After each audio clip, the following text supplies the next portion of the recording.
Hi friends, ಹೇಗಿದ್ದೀರಾ? Welcome to my channel. ನಾನು ನಿಮ್ಮ ರಶ್ಮಿ.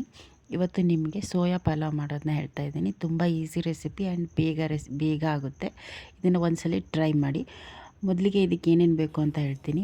ಎಣ್ಣೆ, ಆಮೇಲೆ ಮಸಾಲ, ಏಲಕ್ಕಿ, ಲವಂಗ, ಚಕ್ಕೆ, ಪೆಪ್ಪರು, ಇದು ಒಗ್ಗರಣೆಗೆ, ಈರುಳ್ಳಿ, ಟೊಮೆಟೊ, ಮೆಣಸಿನ್ಕಾಯಿ, ಆಮೇಲೆ ಸೊಪ್ಪು, ಸ್ವಲ್ಪ ಮೆಂತ್ಯ ಸೊಪ್ಪು, ಪುದೀನ, ಕೊತ್ತಂಬರಿ ವಾಶ್ ಮಾಡಿ ಕಟ್ ಮಾಡ್ಕೊಳ್ಳಿ. ಮೊದಲಿಗೆ ಸೋಯಾನ ಒಂದು 5 ನಿಮಿಷ ಕುದಿಸ್ಕೊಳ್ಳಿ ಇದನ್ನು ಮೀಡಿಯಮ್ ಫ್ಲೇಮಲ್ಲಿ. ಆಮೇಲೆ ಅದು ಬಿಸಿ ಇದ್ದಾಗ ಅದನ್ನು ಸ್ವಲ್ಪ ತಣ್ಣೀರು ಹಾಕಿ ತೆಗೆದು ಅದರಲ್ಲಿರೋ ಎಕ್ಸಸ್ ನೀರನ್ನೆಲ್ಲ ಹಿಂಡಿ ತೆಗ್ದು ಒಂದು ಕಡೆ ಇಡಿ. ತರಕಾರಿ ನಿಮ್ಗೆ ಇಷ್ಟ ಬಂದಿದ್ದು ಹಾಕ್ಬೋದು. ನಾನಿಲ್ಲಿ ಕ್ಯಾರೆಟು ಮತ್ತು ಬೀನ್ಸ್ ಹಾಕ್ತಾಯಿದ್ದೀನಿ.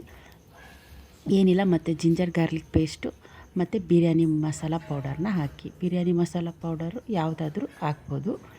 ಆಮೇಲೆ ಮೊದಲಿಗೆ ಇದನ್ನು ಬಾಣಲೆಗೆ ಕುಕ್ಕರಲ್ಲೇ ಮಾಡೋಣ. ಕುಕ್ಕರಿಗೆ ಸ್ವಲ್ಪ ಎಣ್ಣೆ ಹಾಕ್ಕೊಳ್ಳಿ. ಮಸಾಲ ಐಟಮ್ ಏನೇನು ಹೇಳಿದ್ನಲ್ಲ, ಏಲಕ್ಕಿ, ಲವಂಗ, ಚಕ್ಕೆ, ಅದನ್ನು ಹಾಕಿ. ಆಮೇಲೆ ಸೊಪ್ಪು, ಆಮೇಲೆ ಸ್ವಲ್ಪ ಮೆಣಸಿನ್ಕಾಯಿ, ಹಸಿರು ಮೆಣಸಿನ್ಕಾಯಿ ಉದ್ದುದ್ದ ಸೀಳಿದ್ದೀನಿ. ಈರುಳ್ಳಿ, ಟೊಮೆಟೊನೂ ಅಷ್ಟೇ ಉದ್ದ ಕಟ್ ಮಾಡಬೇಕು.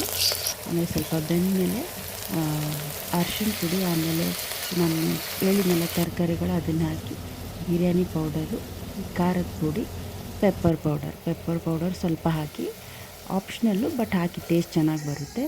ಇಲ್ಲಿ 1 ಗ್ಲಾಸ್ ಅಕ್ಕಿಗೆ 2 ಗ್ಲಾಸಷ್ಟು ನೀರು. 1 ಗ್ಲಾಸ್ ಅಕ್ಕಿನ ಚೆನ್ನಾಗಿ 2 ಟೈಮ್ಸ್ ಚೆನ್ನಾಗಿ ವಾಶ್ ಮಾಡಿ ತೊಳೆದು 2 ಗ್ಲಾಸ್ ನೀರು ಹಾಕಿ.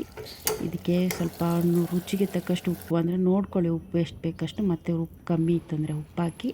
ಅರ್ಧ ಲಿಂಬೆಹಣ್ಣಿನ ರಸನ ಹಿಂಡಿ ಇದನ್ನು 2 ವಿಷಲ್ ಕುದಿಸಿದರೆ ತುಂಬ ಹೆಲ್ತಿ ಆ್ಯಂಡ್ ತುಂಬ ಟೇಸ್ಟಿ ಸೋಯಾ ಪಲಾವ್ ರೆಡಿ ಆಗುತ್ತೆ.